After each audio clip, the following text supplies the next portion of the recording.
de me retrouver avec vous aujourd'hui encore. Je voudrais vous amener dans une étude particulière, cette fois-ci, sur la grâce. On parle de grâce lorsque le président de la République, par exemple, suspend une condamnation d'une personne. On parle aussi de grâce quand Dieu accorde une faveur imméritée, bien sûr, à l'homme. Par exemple, le salut par grâce.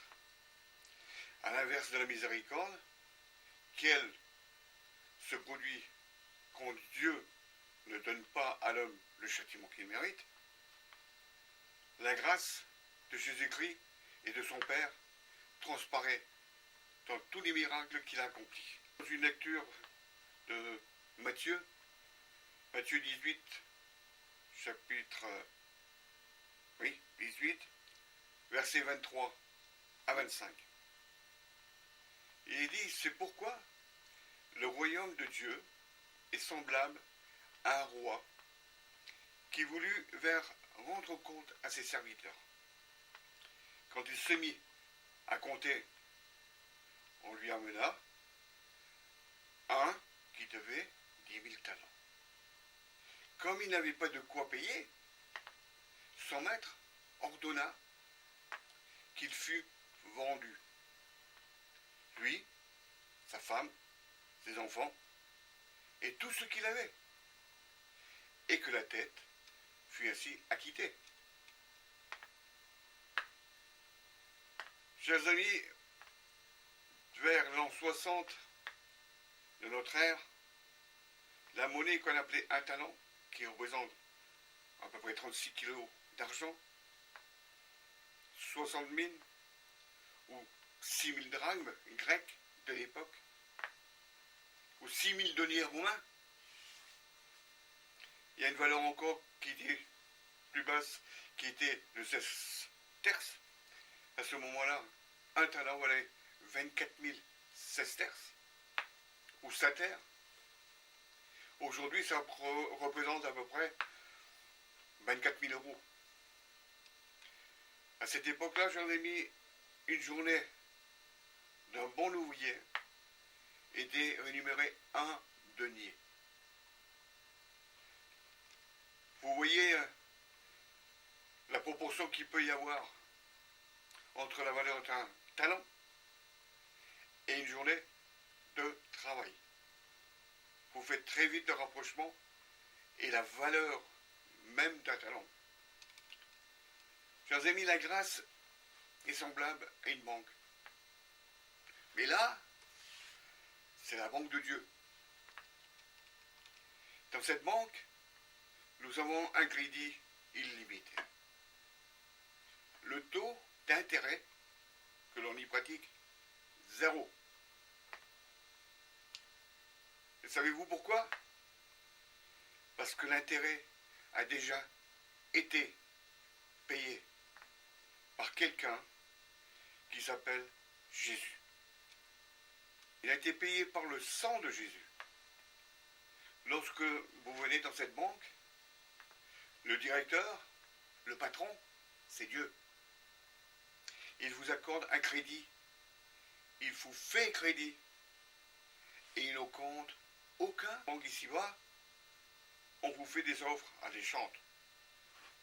Toutes les affiches que vous voyez sur les murs vous proposent des coûts, vous proposent des intérêts très bas, surtout aujourd'hui. On ne se rend pas compte des pièges qui sont là-dessous. Pièges qui vous réduiront à une servitude. Avec Dieu, c'est différent. Dieu vous offre autre chose. Il vous offre l'amour. Et cet amour n'a pas de taux d'intérêt. Car c'est simplement l'amour d'un père envers son fils. D'un père envers ses enfants. Pour tout, ne soyez pas tristés. Ne soyez pas étonnés de tout ce que vous voyez et entendez dans ce monde. Toutes ces choses sont humainement normales. N'oublions pas que nous vivons dans un monde de corruption, dans un monde avide de gains, autrement dit, de l'argent. Lorsque vous venez à Dieu, il ne vous demande rien. Il ne dit pas ça fera autant de taux d'intérêt, non. Parce que Dieu, quand il vous fait une offre, le remboursement, vous n'avez pas à le faire, car il a déjà été effectué avant que l'offre vous soit faite. Ce remboursement anticipé a été fait par Jésus à la croix. Souvenez-vous, lorsque vous entrerez dans une banque pour faire un crédit, pour acheter, pour consommer. Chers amis, il y a 2000 ans, quelqu'un est entré dans une banque. Cette banque, c'est la banque de la vie. La banque de la vie éternelle, qui aujourd'hui encore est présentée dans le monde entier.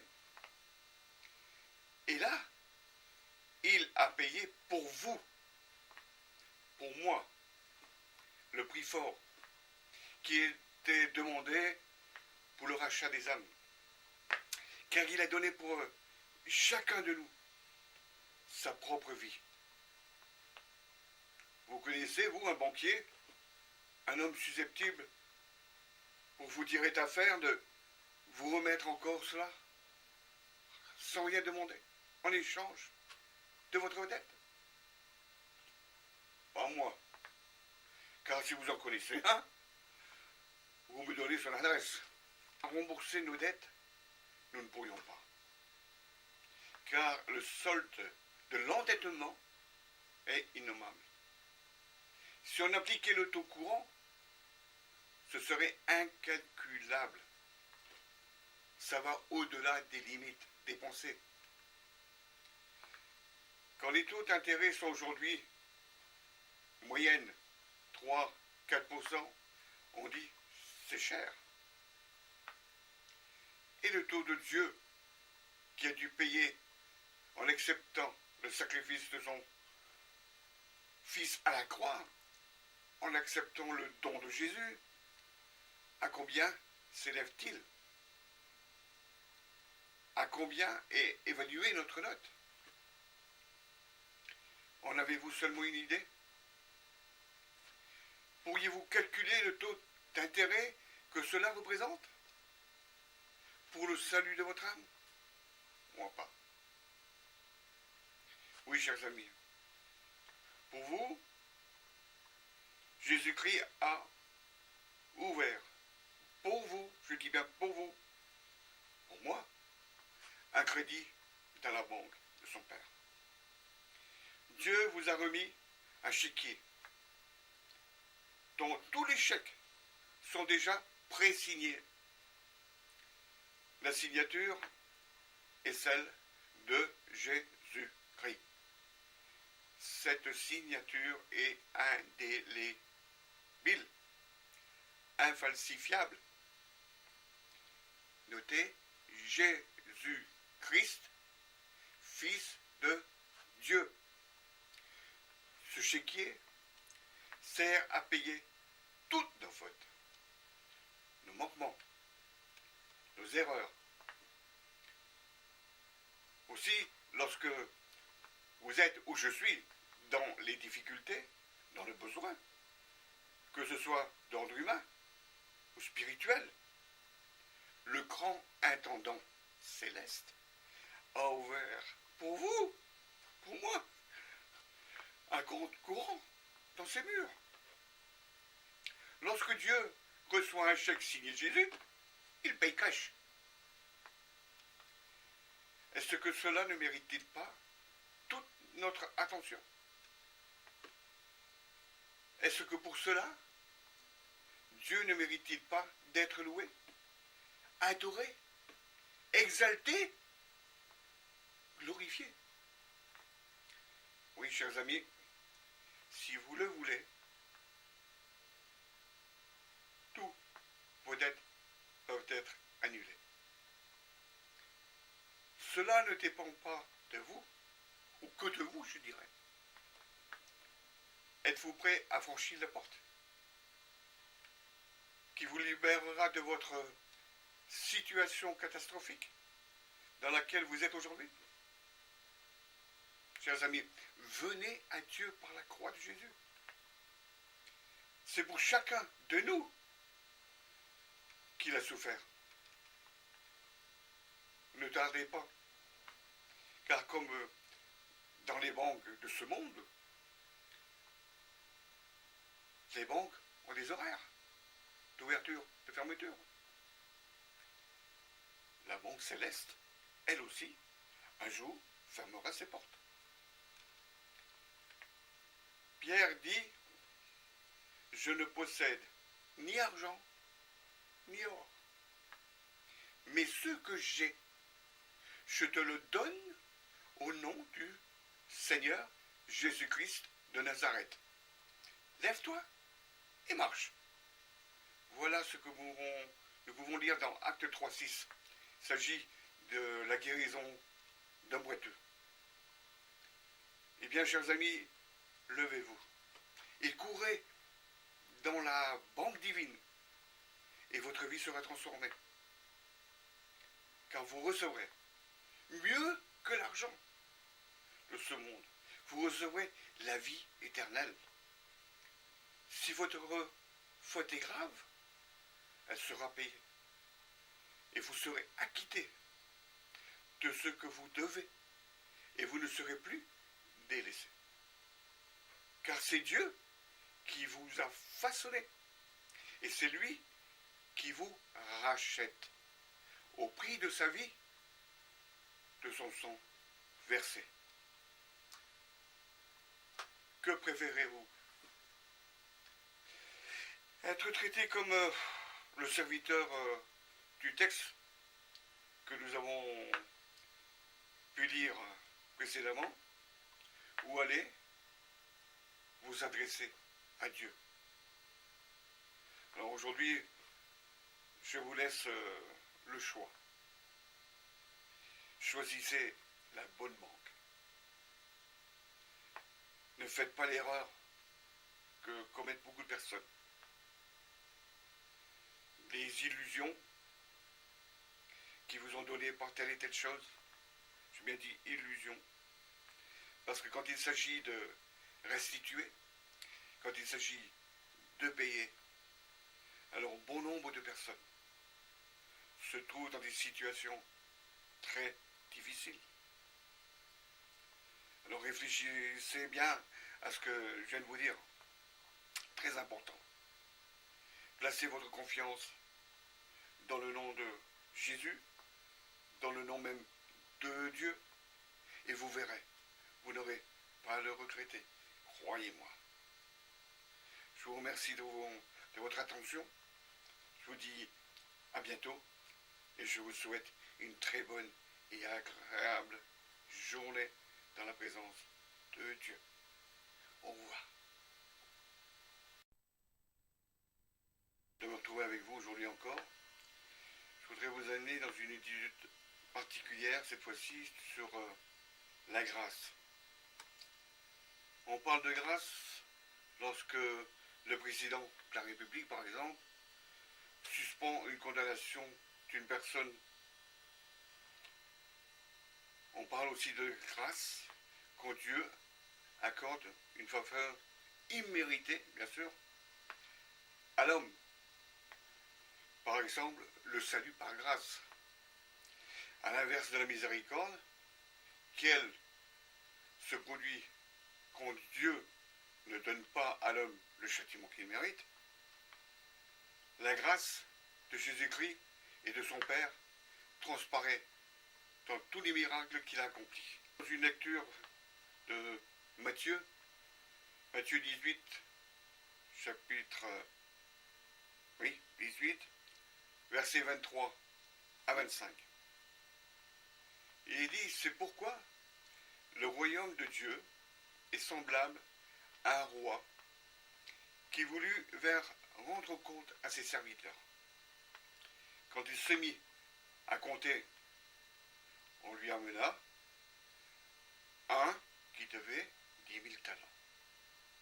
Comme il n'avait pas de quoi payer, son maître ordonna qu'il fût vendu.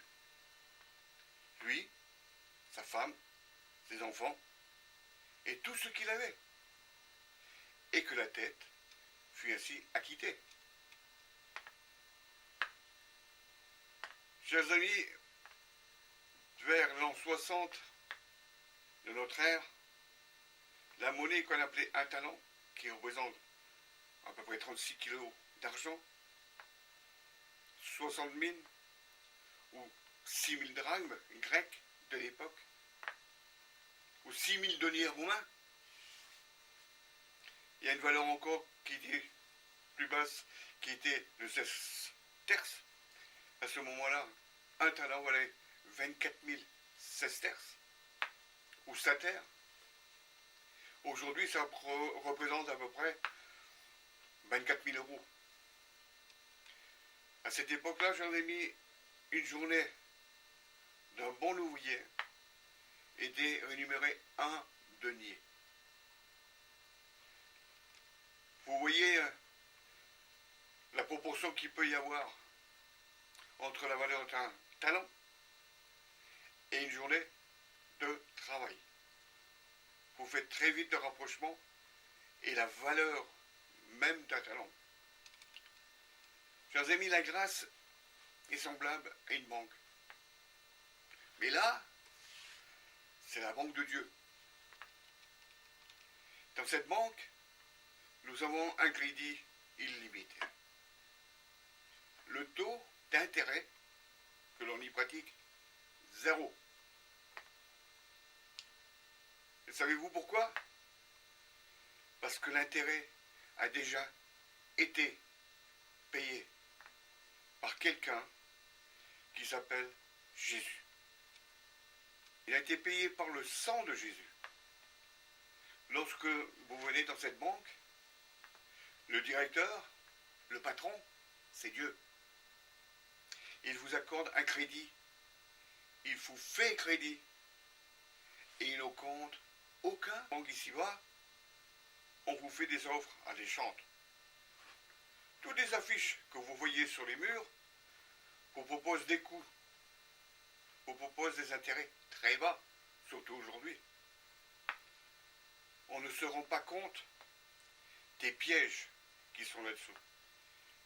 Pièges qui vous réduiront à une servitude. Avec Dieu, c'est différent.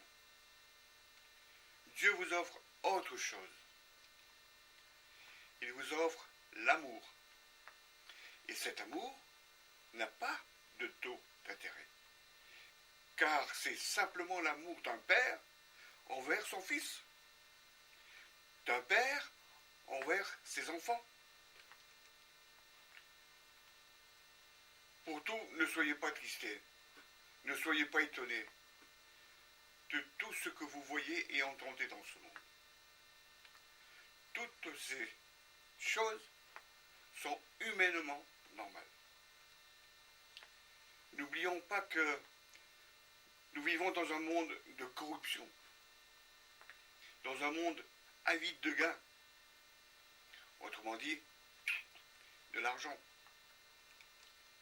Lorsque vous venez à Dieu, il ne vous demande rien. Il ne dit pas ça fera autant de taux d'intérêt, non. Parce que Dieu, quand il vous fait une offre, le remboursement, vous n'avez pas à le faire. Car il a déjà été effectué avant que l'offre vous soit faite. Ce remboursement anticipé a été fait par Jésus à la croix. Souvenez-vous lorsque vous entrerez dans une banque pour faire un crédit, pour acheter, pour consommer. Chers amis, il y a 2000 ans, quelqu'un est entré dans une banque. Cette banque, c'est la banque de la vie. La banque de la vie éternelle, qui aujourd'hui encore est présentée dans le monde entier. Et là, il a payé pour vous, pour moi, le prix fort qui était demandé pour le rachat des âmes. Car il a donné pour chacun de nous sa propre vie. Vous connaissez, vous, un banquier, un homme susceptible pour vous tirer d'affaire de vous remettre encore cela sans rien demander, en échange de votre dette? Pas moi. Car si vous en connaissez un, vous me donnez son adresse. À rembourser nos dettes, nous ne pourrions pas. Car le solde de l'endettement est innommable. Si on appliquait le taux courant, ce serait incalculable. Ça va au-delà des limites des pensées. Quand les taux d'intérêt sont aujourd'hui moyenne 3-4%, on dit c'est cher. Et le taux de Dieu qui a dû payer en acceptant le sacrifice de son Fils à la croix, en acceptant le don de Jésus, à combien s'élève-t-il? À combien est évaluée notre note? En avez-vous seulement une idée? Pourriez-vous calculer le taux d'intérêt que cela représente pour le salut de votre âme? Moi pas. Oui, chers amis, pour vous, Jésus-Christ a ouvert, pour vous, je dis bien pour vous, pour moi, un crédit dans la banque de son Père. Dieu vous a remis un chéquier dont tous les chèques sont déjà pré-signés. La signature est celle de Jésus-Christ.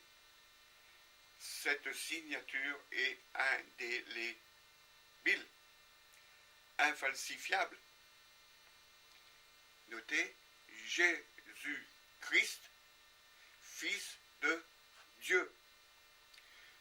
Ce chéquier sert à payer toutes nos fautes, nos manquements, nos erreurs. Aussi, lorsque vous êtes où je suis, dans les difficultés, dans le besoin, que ce soit d'ordre humain ou spirituel, le grand intendant céleste a ouvert pour vous, pour moi, un compte courant dans ses murs. Lorsque Dieu reçoit un chèque signé Jésus, il paye cash. Est-ce que cela ne mérite-t-il pas toute notre attention? Est-ce que pour cela, Dieu ne mérite-t-il pas d'être loué, adoré, exalté, glorifié? Oui, chers amis, si vous le voulez, tous vos dettes peuvent être annulées. Cela ne dépend pas de vous, ou que de vous, je dirais. Êtes-vous prêt à franchir la porte qui vous libérera de votre situation catastrophique dans laquelle vous êtes aujourd'hui? Chers amis, venez à Dieu par la croix de Jésus. C'est pour chacun de nous qu'il a souffert. Ne tardez pas, car comme dans les banques de ce monde, les banques ont des horaires d'ouverture, de fermeture. La banque céleste, elle aussi, un jour, fermera ses portes.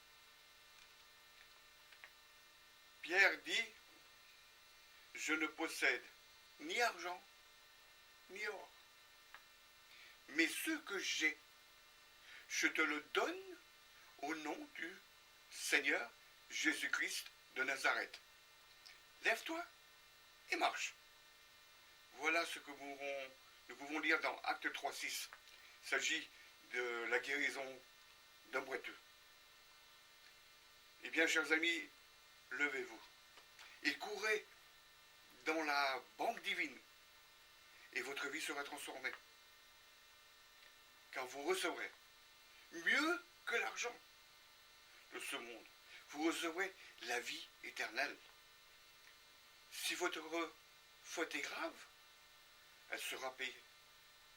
Et vous serez acquitté de ce que vous devez. Et vous ne serez plus délaissé. Car c'est Dieu qui vous a façonné.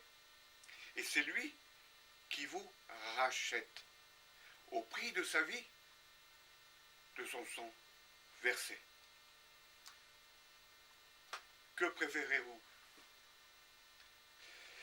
Être traité comme le serviteur du texte que nous avons pu lire précédemment, ou aller vous adresser à Dieu? Alors aujourd'hui, je vous laisse le choix. Choisissez la bonne banque. Ne faites pas l'erreur que commettent beaucoup de personnes. Les illusions qui vous ont donné par telle et telle chose. J'ai bien dit illusion. Parce que quand il s'agit de restituer, quand il s'agit de payer, alors bon nombre de personnes se trouvent dans des situations très difficiles. Alors réfléchissez bien à ce que je viens de vous dire. Très important. Placez votre confiance dans le nom de Jésus, dans le nom même de Dieu, et vous verrez, vous n'aurez pas à le regretter. Croyez-moi. Je vous remercie de votre attention. Je vous dis à bientôt et je vous souhaite une très bonne et agréable journée dans la présence de Dieu. Au revoir.